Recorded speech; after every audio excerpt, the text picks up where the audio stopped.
Como ya sabrán, y lo estuve exponiendo el pastor Ángel en esta mañana, seguiremos hablando sobre la membresía, lo que conlleva a vivir todos juntos como un solo cuerpo. Pero les confieso, mis hermanos, que cuando decidí exponer este texto, no tenía ni idea que el tema de la escuela dominical iba a ser precisamente la membresía. Me vi más movido a lo que el Señor nos pudo haber hablado por medio de nuestro hermano y pastor Jacobo Saldana de la ciudad de Santa Marta. Él nos animó, nos exhortó a la importancia de ser partes de una iglesia local. Él habló acerca de la membresía.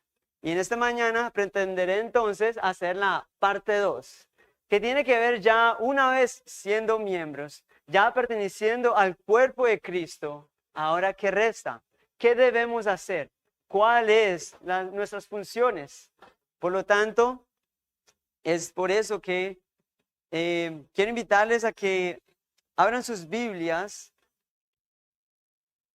al capítulo 12 de la epístola de los Romanos. Sin embargo, todavía no lo vamos a leer, solo quiero que lo tengan allí presente, porque antes de iniciar, sí quisiera hacer una breve y un vuelo de pájaro a lo largo de esta epístola, porque hay un cambio, hay un giro notorio en lo que se está escribiendo, y creo que es necesario comprender lo que viene diciendo el autor para entonces llegar a este punto.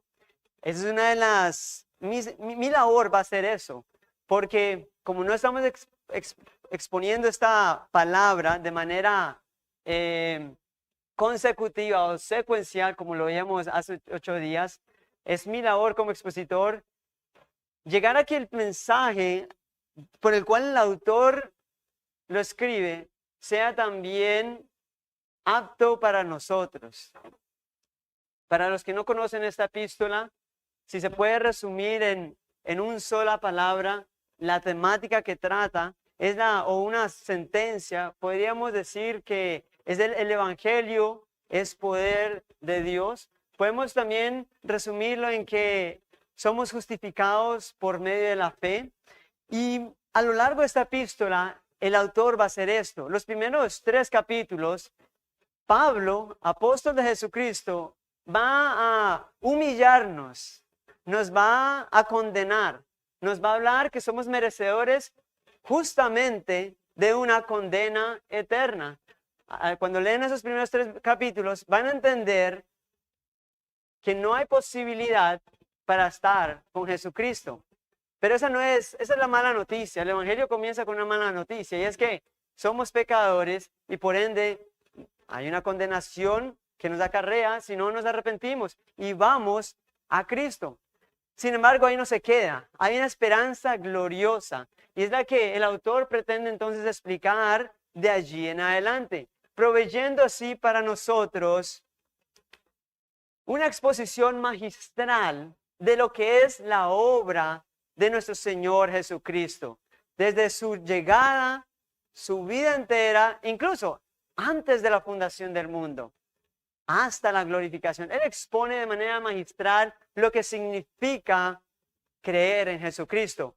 Cuando leemos los evangelios, por ejemplo, Mateo, Marcos, Lucas y Juan, disculpen, vemos una narración de que Cristo se humanó, vivió acá, enseñó, murió, su ministerio y ascendió a los cielos. Y eso nos debe dejar perplejo ante la majestuosidad de obra que Él hizo. Sin embargo, esta epístola de Romanos va a hacer algo, y es que va a explicarlo. Los detalles que de pronto no están en una narración histórica como son los evangelios. Y él tomando y comienza con el Antiguo Testamento. Él comienza a hablar de cómo Abraham fue justificado por la fe, creyendo en una resurrección venidera. También siguió hablando del Antiguo Testamento con los dos pueblos. O bueno, antes de ello habló de cómo hay descendientes de de Adán, es decir, los que son según la carne, y hay descendientes de la simiente de Cristo, de la mujer, y él toma muchas referencias del Antiguo Testamento para hablar de que sí hay una esperanza para el pecador. Y obviamente va a hablar de nuestro Señor Jesucristo. Es en Él que nos renueva, nos cambia, nos transforma. Y Él va a hablar también de esas doctrinas que se llaman, podríamos decir, como la santificación del creyente. Una vida nueva en Cristo, una regeneración.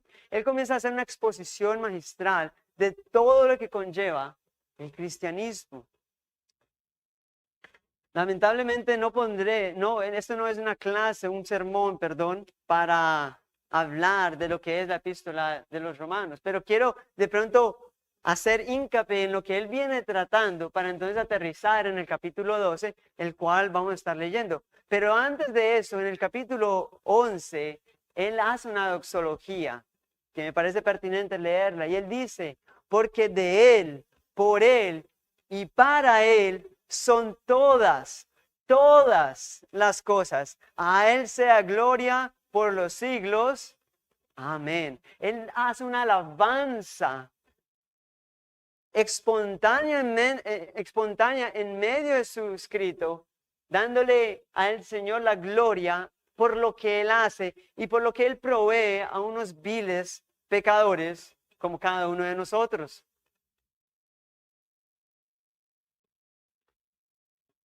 Entonces, mis amados hermanos, cuando llegamos a esta sección del capítulo 12, ya gira.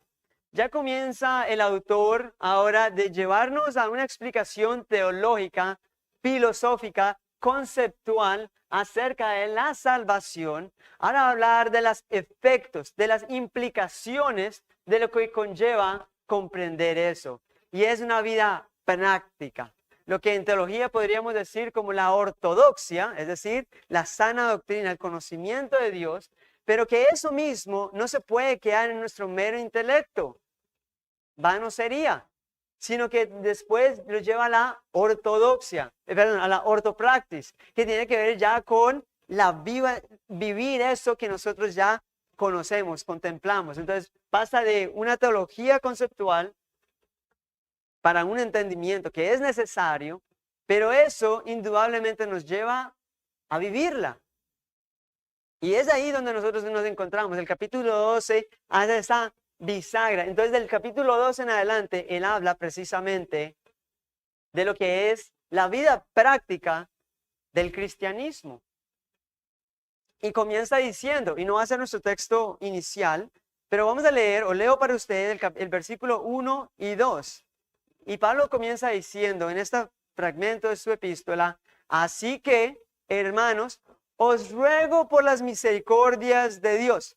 ¿Cuáles son esas misericordias de Dios? Bueno, todo lo que lleva diciendo desde el capítulo 1 hasta el capítulo 11. Que presentéis vuestros cuerpos en sacrificio vivo, santo, agradable a Dios, que es vuestro culto racional.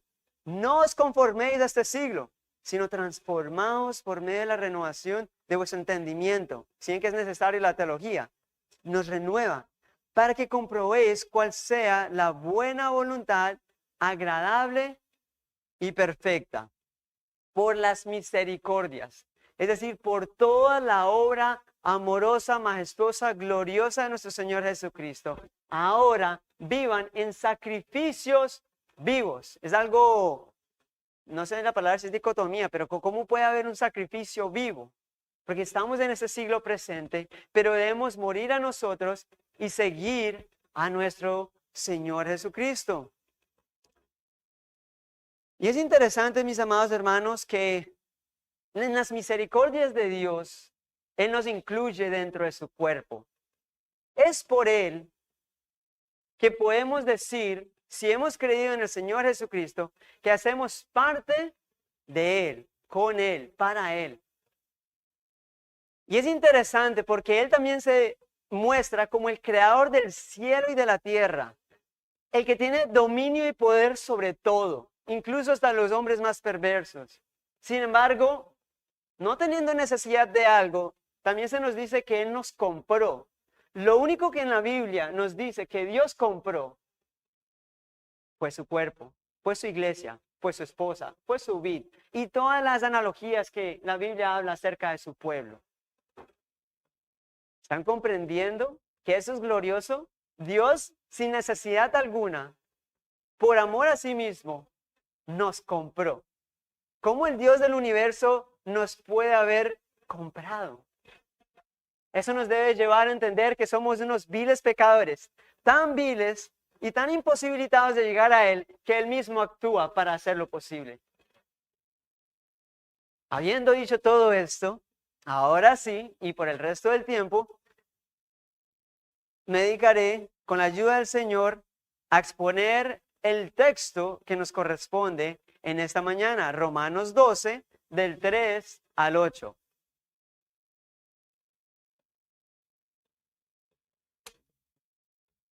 Digo pues, por la gracia que me es dada, a cada cual está entre vosotros, que no tenga más alto concepto de sí que el que debe tener, sino que piense de sí con cordura, conforme a la medida de fe que Dios repartió a cada uno.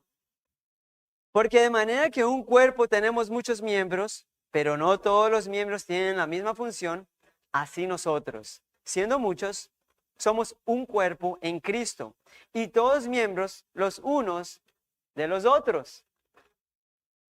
De manera que, habiendo diferentes dones, según la gracia que nos es dada, si el de profecía, úsese conforme a la de profecía, a la medida de la fe. Si el de servicio, al servir. El que enseña, en la enseñanza. El que exhorta, en la exhortación. El que reparte, con liberalidad. El que preside, con solicitud. El que hace misericordia, con alegría. Amén. Mis amados hermanos, vamos a exponer este texto, este sermón dominical, en 3 encabezados. El primer encabezado está en el versículo 3, los miembros del cuerpo y el mandato. En segundo encabezado en esta mañana será del versículo 4 y 5, los miembros y su unidad. Y el tercer encabezado y último, los miembros del cuerpo y su responsabilidad, los versículos 6 al 8. Entonces iniciemos con el primero, los miembros del cuerpo y el mandato. Digo pues, por la gracia que me es dada, por la gracia que me es dada, a cada cual que está en vosotros, que no tenga más alto concepto de sí que el que debe tener, sino que piense así con cordura, conforme a la medida de la fe que Dios repartió a cada uno. Pablo está apelando a algo que todos nosotros sufrimos, de alguna u otra manera, pero que todos lo tenemos. Y creo que es uno de los peores males que el ser humano puede experimentar, y es el orgullo. Pablo aquí, después de haber dicho todo lo que dijo, él enseguida apela al corazón del individuo para llevarlo ahora a algo colectivo, pero primeramente se centra en el hombre. Y dice, vivan piadosamente, vivan como sacrificios vivos, su mente renovada. Y por último habla acerca de esto. No tengan un concepto de sí mismos más alto que el que deben tener. Hablando acerca de resistir al orgullo. De aquí en adelante, o más adelante, va a hablar ya acerca de lo que implica de manera colectiva.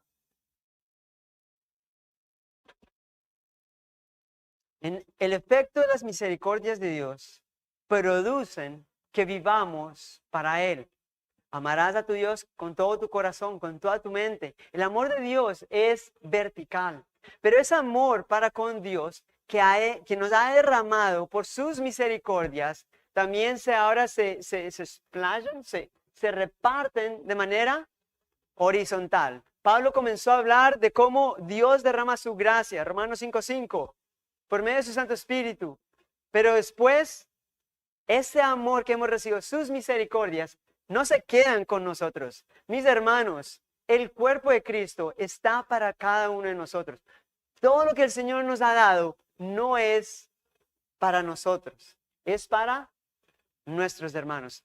Y eso ahorita vamos a explicar de cómo no vivimos de manera individual, sino también corporativamente. Pero dice, habiendo dicho esto, quiero que veamos entonces ahora el mandato.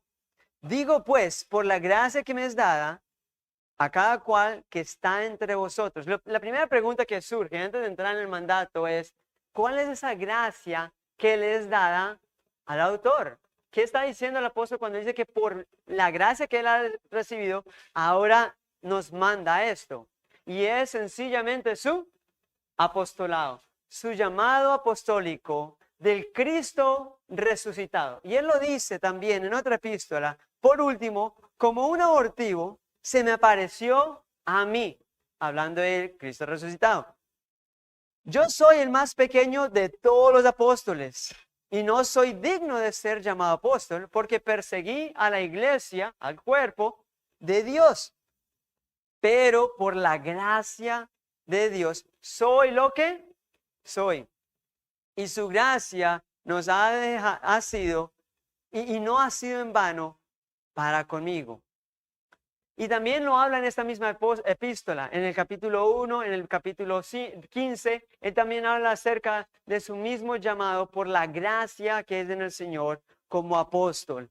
Y aunque no voy a extenderme en lo que es el apóstol, sí quiero decir dos cosas. Y es que él mismo dice que él fue el último de los apóstoles, como uno que abortivo. Una persona que se llame hoy en día apóstol no es realmente un apóstol. Habían ciertos requisitos para cumplir y ser un apóstol de Jesucristo. Uno de esos era que tenía que ser llamado directamente por el Señor. Y creo que ninguno de nosotros ha visto cara a cara al Señor resucitado. Pablo sí lo fue. Pero segundo, y lo que quiero decir es que los apóstoles fueron quienes cimentaron, pusieron el fundamento de las doctrinas cristianas sobre obviamente la roca angular que fue o es Cristo. Entonces, todo lo que los apóstoles dijeron, quiero que entiendan, mis hermanos, que es como si el mismo Señor lo estuviese diciendo.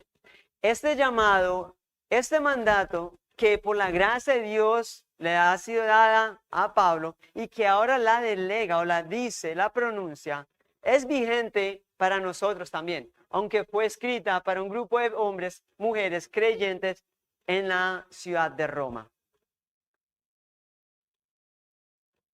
Pero, ¿por qué hay un llamado apostólico de parte de él? ¿Por qué hay un llamado a la humildad? Ustedes de pronto podrían responderse, ¿por qué? Y es sencillo, mis hermanos. Todo, absolutamente todo de lo que poseemos, conocemos, entendemos, somos, viene de Él y es para Él. Van a gloriarme en mi intelecto, van a gloriarme en el dinero que puedo tener, van a gloriarme en cosas vanas propias de este mundo. Es vano, es absurdo que nosotros tengamos un orgullo cuando todo lo que Él nos ha dado, todos los dones, son para el servicio de nuestro Señor. Por Él, para Él, es que debemos vivir.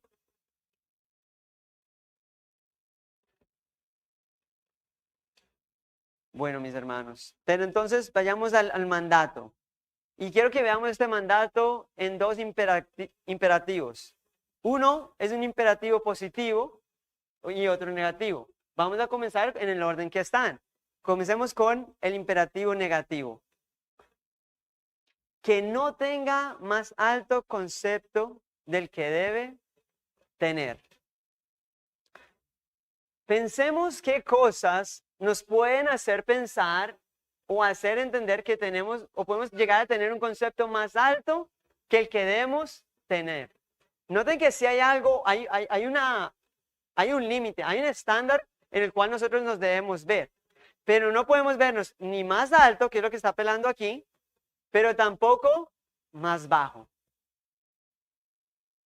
¿Qué son esas cosas que hacen que nosotros podamos tener un concepto de nosotros más alto?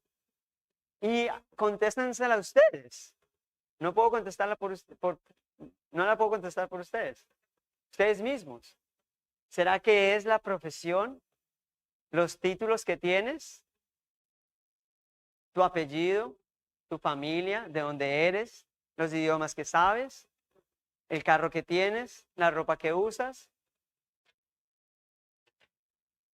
lo dotado que eres para, no sé, escribir música? Los contadores, porque son súper hábiles en hacerlo. ¿De qué te puedes jactar? ¿Qué hace que tú puedas tener un concepto de ti mismo más alto que el que debes tener? Miren cómo hay una fina, es algo muy delgado el orgullo. Y el orgullo, me atrevo a decir, y eso es chocante con la psicología moderna, bueno, la psicología es moderna, pero incluso para aquellos que tienen un concepto de sí mismos inferior, también puede haber un orgullo.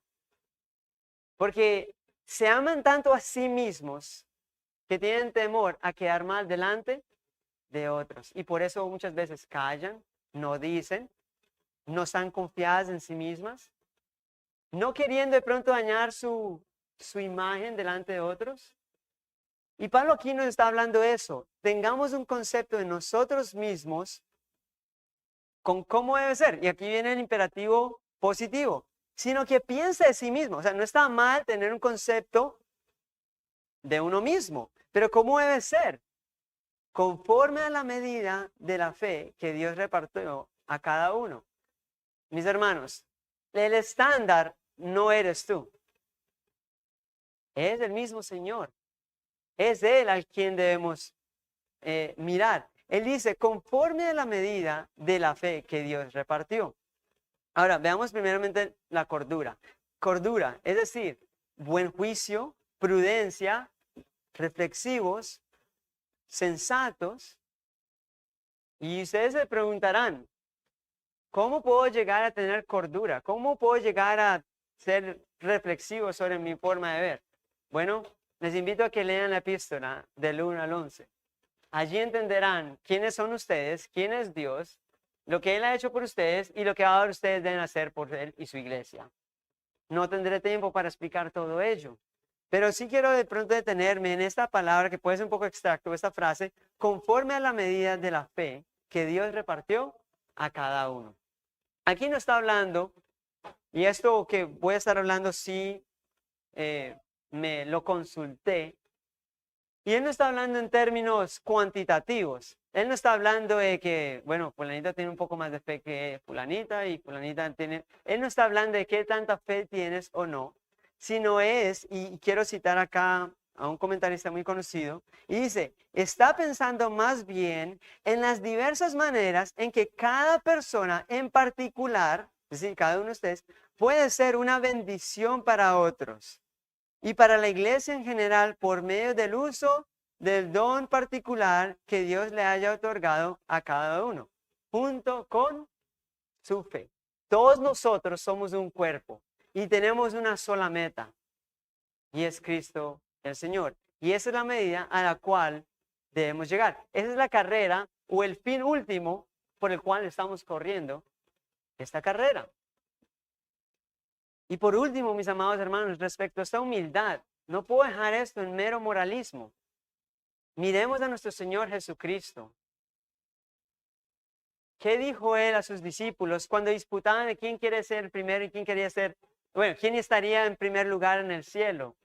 Él dice, porque el Hijo del Hombre, bueno, en ese contexto, porque el Hijo del Hombre no vino para ser servido, sino para servir y dar su vida por rescate de muchos.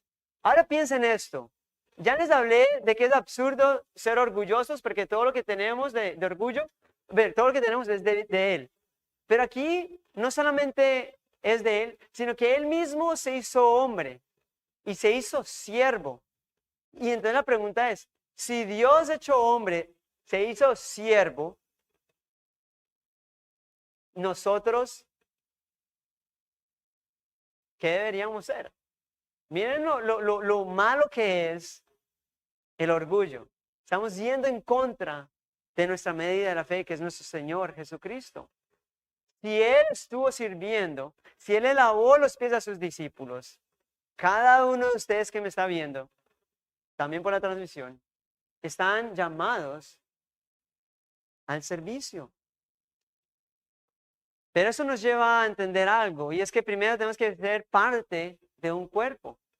Mi brazo no cumpliría las funciones que cumple si estuviera desligado de todo mi cuerpo. De nada serviría mi brazo fuera de él. Y eso es lo que nos lleva entonces a nuestro segundo encabezado, y es la unidad. Los miembros del cuerpo y su unidad. Los siguientes 2 versículos. Porque de la manera en que en un cuerpo tenemos muchos miembros, pero no todos los miembros tienen la misma función, así nosotros, siendo muchos, somos un cuerpo en Cristo, y todos miembros los unos de los otros. Esta ilustración es hermosa. Hay muchas analogías acerca de la relación entre Cristo y su iglesia. Esta es una de ellas, el cuerpo humano. Y me parece interesante porque yo creo que aquí cada uno de nosotros, desde el más joven, niños, hasta los más adultos, los ancianos, comprenden esto. Eso nos da una luz de lo que es. No es la única vez donde Pablo se expresa de esta manera, de que la iglesia del Señor es como un cuerpo humano. Él lo dice en Corintios, un pasaje muy conocido por muchos de ustedes, en Efesios, en Colosenses, hablando de que Cristo es la cabeza, y ustedes conocen los diferentes pasajes. No vamos a hablar de ello, pero es importante cómo se nos resalta en varias partes de las páginas del Nuevo Testamento, que estamos unidos a Cristo, con Cristo, y que asimismo eso nos lleva a estar unidos los unos con los otros. Y lo acabamos de leer. ¿Cómo termina el versículo? Dice, en Cristo y todos miembros los unos de los otros. Y quiero hablar un poco acerca de nuestro Señor. La redención que Él otorga a los pecadores se puede ver desde antes de la fundación del mundo hasta la glorificación. Y dentro de la redención hay muchas cosas que se hablan. Pero hay algo que quiero decir. Dentro de esta doctrina de la redención hay un concepto que muchas veces se puede ser olvidado. Y es precisamente este concepto de la unión con Cristo. Es una doctrina que está a lo largo y ancho de las Escrituras. Y sucede algo que es como la Trinidad. La palabra Trinidad no está en la Biblia. La palabra unidos con Cristo, si no estoy mal, tampoco lo está. Pero hay alusiones como en Cristo, con Cristo, pero la palabra unión, quizás en griego, si no estoy mal, no lo está. Pero es una realidad. Como ejemplo, esa expresión con Cristo está 150 veces a lo largo del Antiguo Testamento. Fuimos crucificados con Cristo, hemos sido muertos con Cristo, sepultados con Él, resucitados con Él, estamos sentados con Cristo en los lugares celestiales. Esa expresión con, unidos, es algo que está allí. Pero no solamente de manera individual tú con Cristo, porque es cierto, Cristo te salva y ahora tú te unes al Señor. Pero unirte al Señor también obligatoriamente, consecuencialmente, no sé si se dice así, intrínsecamente se habla de unidos con su cuerpo. Y es lo que Pablo está apelando aquí en este pasaje. Nosotros estamos unidos con Cristo y esa unidad nos lleva a estar unidos los unos con los otros. Yo busqué en Google porque no soy médico y no he visto una clase de anatomía, pero yo quise preguntarle a Google cuántos miembros hay en el cuerpo humano. Y la verdad que encontré una serie o sea, la verdad que Google no es confiable porque todas las vainas decían una cosa distinta. Yo pongo que más o menos 70, unos incluyen que los órganos que son distintos a en fin, el caso, lo que quiero decir aquí es que el cuerpo está compuesto de innumerables miembros. Pensaría yo, para no fallar, que más de 60. Ya después, porque ninguno dijo que menos de 60, creería yo que entonces de 60 en adelante. La doctora aquí me podría corregir después. Lo que quiero decirles, mis amados, es que todos nuestros cuerpos, hablemos del cuerpo humano, todos nuestros órganos, todos nuestros miembros, de alguna otra manera, funcionan para algo. ¿Qué sería de nosotros sin unos brazos? ¿Qué sería de nosotros sin unos ojos? Y hay unos órganos que cumplen funciones distintas. Del mismo modo, mis amados hermanos, así es el cuerpo del Señor. No todos tenemos la misma función dentro de la iglesia. No todos están aquí al frente enseñando. No todos ustedes limpiaron el local. No todos ustedes, bueno, en fin, podríamos dejar muchos ejemplos a seguir. Denme un segundo. Lo cierto es, mis amados hermanos, que ningún miembro nos falta. Y también es cierto que cada uno debe cumplir su función, desde el miembro más visible, más grande, hasta el miembro más pequeño. ¿Qué sería de nosotros si no tuviésemos el hueso más pequeño de nuestro cuerpo? Y lo busqué, tampoco me lo sabía. Estribo, está aquí en la oreja. No sabía que el oído tenía múltiples huesos. Pero uno de los huesos más pequeños es de 2.5 milímetros. Y sin ese hueso que tuviésemos, bueno, tengo entendido, no quiero ser cuidadoso con estos términos médicos porque no soy médico, pero tengo entendido por lo que leí, no podríamos o escuchar, y si escuchásemos, fuese distorsionado y no pudiésemos percibir los sonidos que ahorita mismo nosotros percibimos. En otras palabras, sin el hueso más pequeño de nuestro cuerpo, no podríamos estar escuchando correctamente. ¿O qué me dicen de otro miembro muy pequeño que también busqué? El timo. Es una glándula que se encuentra aquí en el esófago y lo que hace es generar glóbulos blancos. ¿Y para qué son los glóbulos blancos? Para atacar contra las infecciones. Ahora, yo les hago la pregunta. Estos dos miembros muy pequeños, ¿los habían escuchado? ¿Los conocían? Listo. No es una clase de anatomía, pero algo aprendieron hoy. Y lo importante es que aunque son los más pequeños, son importantísimos para nosotros. Y quiero decirles a ustedes aquí, presentes, que esta iglesia local los necesita a todos. Somos miembros los unos a los otros. Yo no puedo decir que yo no necesito a mi hermano fulanito y que él no necesita a mí. Al contrario, y presten atención, esto funciona de esta manera. Y pongo mi ejemplo. Yo los necesito a ustedes y ustedes me necesitan a mí. Y pueden hacerlo con la persona que está al lado. La persona al lado los necesita a ustedes y ustedes necesitan a la persona que está a su lado. Así como el cuerpo necesita del timo y del estribo, todos nos necesitamos los unos a los otros. Y es importante esto, que cada uno sepa que Dios le ha dado dones, y ahorita vamos a hablar de sus funciones, y que no podemos ocupar el rol que no nos corresponde. Si yo soy la mano, no puedo decir que yo soy el fémur, o la pierna, o el dedo pequeño, o la oreja. Yo tengo que ser lo que el Señor me ha puesto, o cómo me ha puesto dentro de la iglesia. Y si el caso tuyo es ser muy visible, bendito al Señor, bendito sea el Señor. Pero si el caso tuyo es que eres diminuto, no te preocupes. Complácete que sin ti quedamos ¿cómo? Chuecos, en fin, ustedes conocen. O sea, todos nos necesitamos los unos de los otros. Se me fue ahí la palabra. Lo importante es que ustedes comprendan, mis hermanos. Entonces, quiero también hacer antes de pasar a nuestro tercer encabezado, quiero de pronto hacer unas preguntas.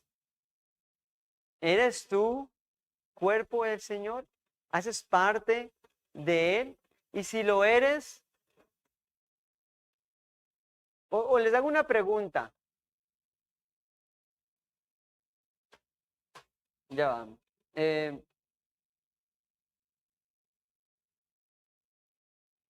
Bueno,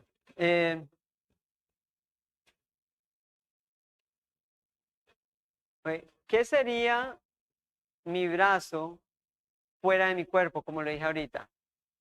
Inútil. No serviría de nada. ¿De qué sirve, no sé, mis piernas si no las tuviese? De nada, se pudren. Y algo que me preocupa y que de pronto los amonesto, como lo hizo también el pastor esta mañana, es, hay una unidad y hay unos dones y hay unos talentos que el Señor le ha dado a cada uno. Y si necesitamos de brazos, codos, no sé, vellos, cualquier miembro que se le ocurra en la mente, tú eres uno de esos. La pregunta es, ¿vives conforme a la unidad? ¿Vives conforme a lo que el Señor mandó? Es más, una de las razones por las cuales el Señor dice que no nos dejemos de congregar, no nos dejemos de congregar como algunos tienen por costumbre, ¿es por qué? Para exhortarnos, animarnos, porque nos necesitamos los unos a los otros. Y la invitación aquí, mis hermanos, es que comprendan que así como el cuerpo nuestro necesita de todos sus miembros, la iglesia de Cristo también necesita de todos. Y si ese no es tu caso, porque eres inconsistente, inconstante creo que se dice, evalúate. Pero ya vamos a hablar entonces de las funciones, porque no solamente es permanecer, ser parte de y ser inútil. ¿Ustedes alguna vez han enyesado? ¿De qué sirve mi brazo cuando está enyesado? Se vuelve inútil. Si soy parte del cuerpo, debo estar en función de mis hermanos. Y es lo que nos lleva a nuestro tercer y último encabezado, los miembros del cuerpo y su responsabilidad. Y leo para ustedes el versículo 6 al 8. De manera que, teniendo diferentes dones, según la gracia que nos es dada, si el de profecía, úsese conforme en la medida de la fe. Si el de servicio, en el servir. El que enseña, en la enseñanza. El que exhorta, en la exhortación. El que reparte, con liberalidad. El que preside, con solicitud. El que hace misericordia, con alegría. Y les hago una pregunta.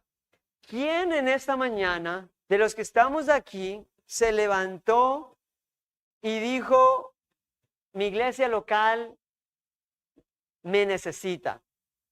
Señor, yo voy a la iglesia no solo para escuchar tu palabra, sino porque mis otros hermanos me necesitan a mí.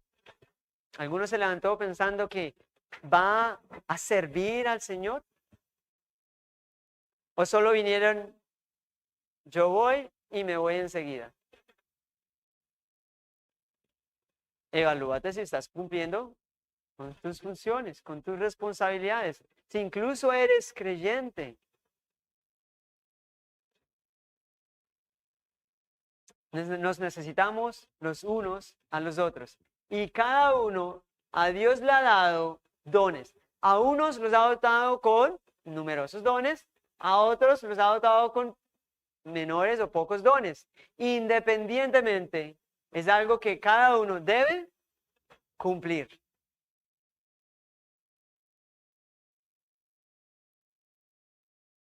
Si hoy en día, si hoy usted faltara a la congregación, más allá de su ausencia, ¿la iglesia se dolería? ¿La iglesia notaría que algo falta, más allá de su presencia? Porque yo les digo, si hoy perdiese mi brazo derecho, créanme que va a hacer mucha falta. Y si tú, mi hermano, eres del brazo derecho y faltas, te debe notar. Y todo el cuerpo te duele. Y es lo que está apelando el Señor aquí, por medio de su palabra. Todos somos miembros y cada quien cumple su función. Si no está, ¿quién la cumple? Y si está, pero no la cumple de manera adecuada, también se debe notar. ¿Alguna vez han tenido una llaga pequeñita, diminuta, o aquí cuando los pellejitos, y es una cosa diminuta, pero que todo el cuerpo se duele? ¿Y no es acaso una pequeña vejiga? No sé. Y aún así todo el cuerpo se duele. Y les hago estas preguntas retóricas porque quiero que ustedes mediten sobre lo que la palabra del Señor habla. ¿Cómo sufriríamos nosotros con la ausencia tuya? Como yo sufriría si mi brazo derecho no lo tuviese. Y eso es un llamado para que si tus dones están dormidos, que se despierten. Habla con los pastores. Señor, quiero servir.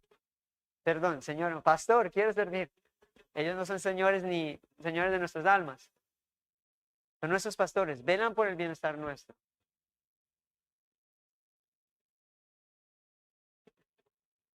Según la gracia que nos es dada. Así como Pablo recibió una gracia de parte del Señor, nosotros también, no será apostólica, no será ese llamado que él tuvo, pero tenemos llamados, dones de parte de Dios dados. Y noten algo, no es para el servicio y el beneficio tuyo, es para el servicio del cuerpo de Cristo. Recuerden que estamos hablando de eso, que no es de manera individual, que son los dones no son para beneficio propio. No somos unas sanguijuelas en el cuerpo. No somos parásitos que solo se benefician, sino que también debemos servir con nuestros talentos, dones que el Señor nos ha dado.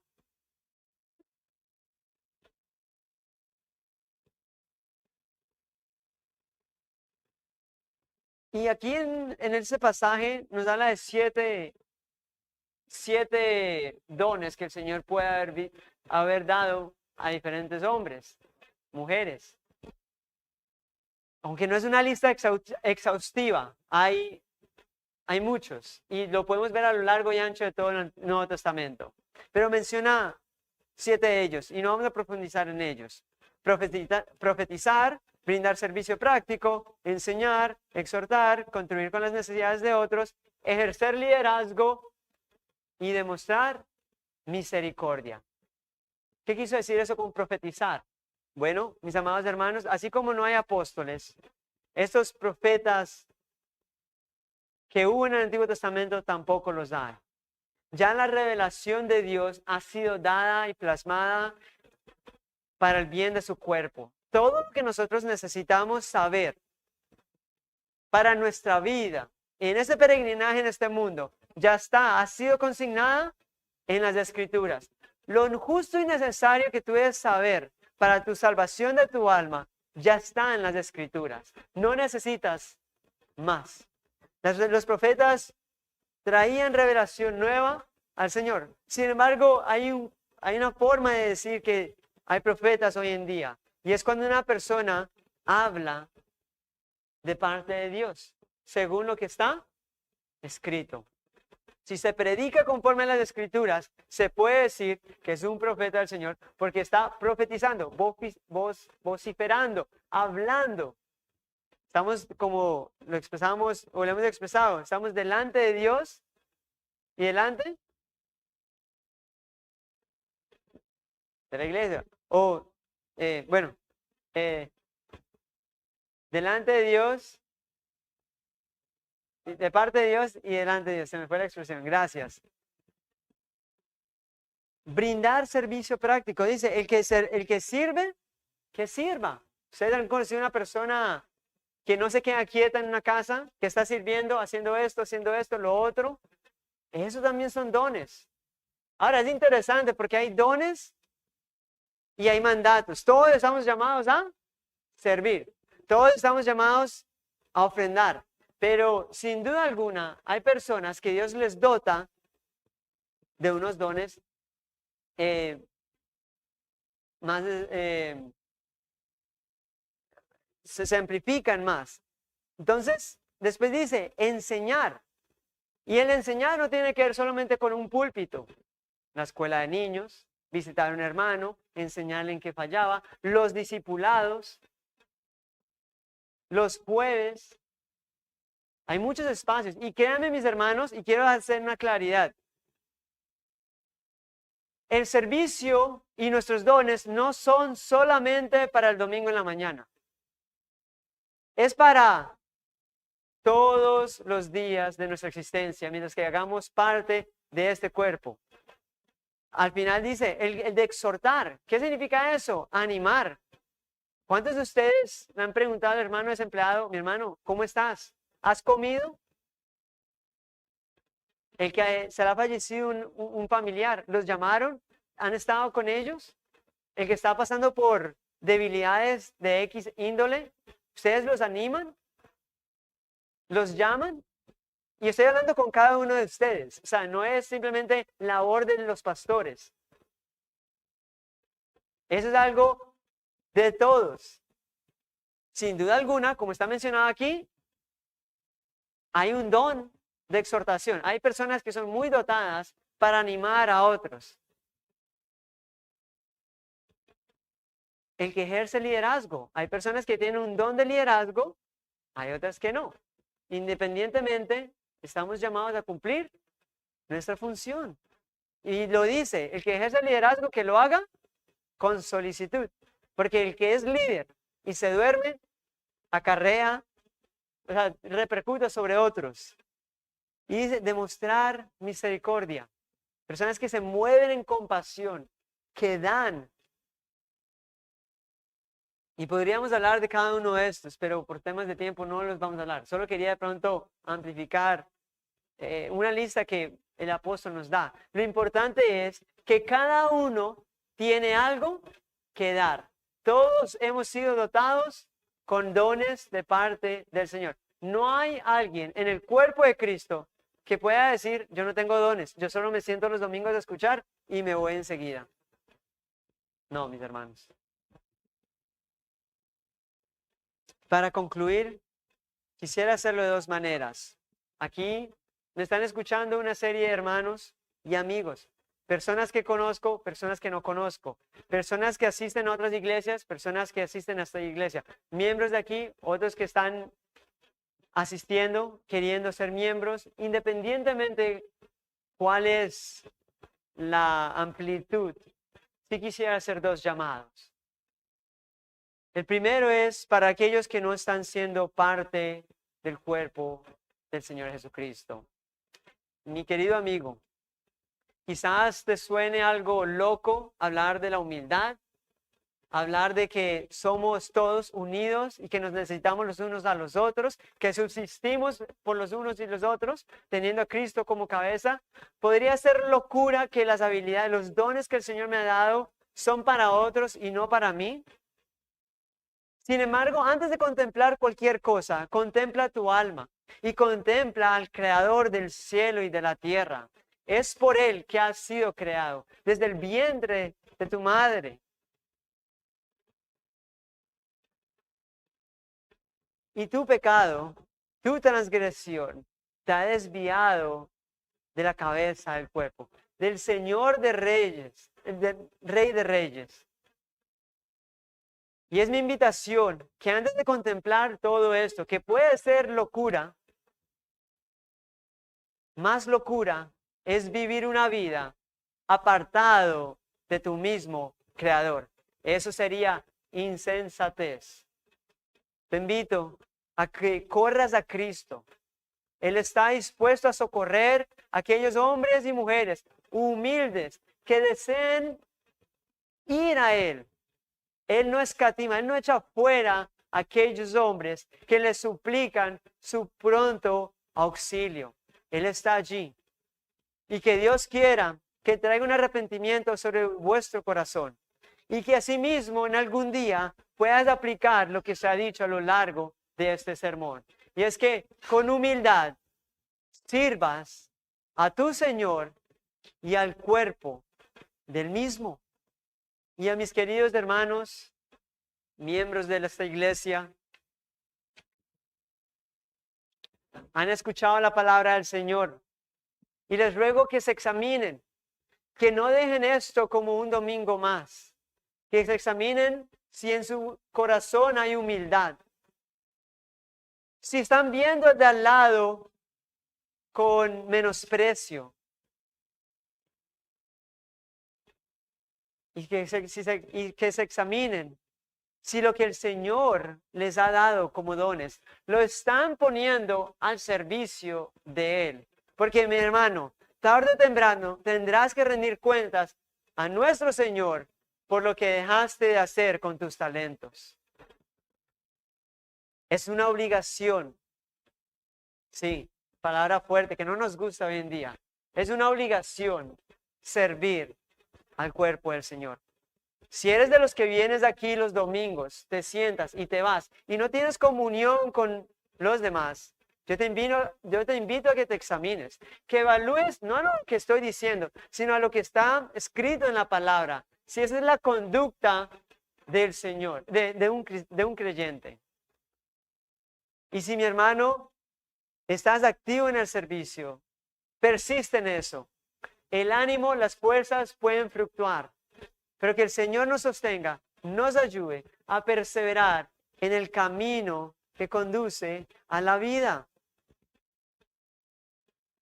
A Dios sea la gloria, que por su gran amor se hizo como uno de nosotros. Vivió, murió, resucitó, ascendió a los cielos y está sentado a la diestra de Dios Padre. No olvidemos su obra redentora que nos ha hecho partícipes con Él. Somos uno, vivamos para Él, con humildad de corazón, unidos como un solo cuerpo, como la novia, sin mancha, sin arruga, ejercitando el ministerio por el cual Él nos ha llamado por su gracia. Amén.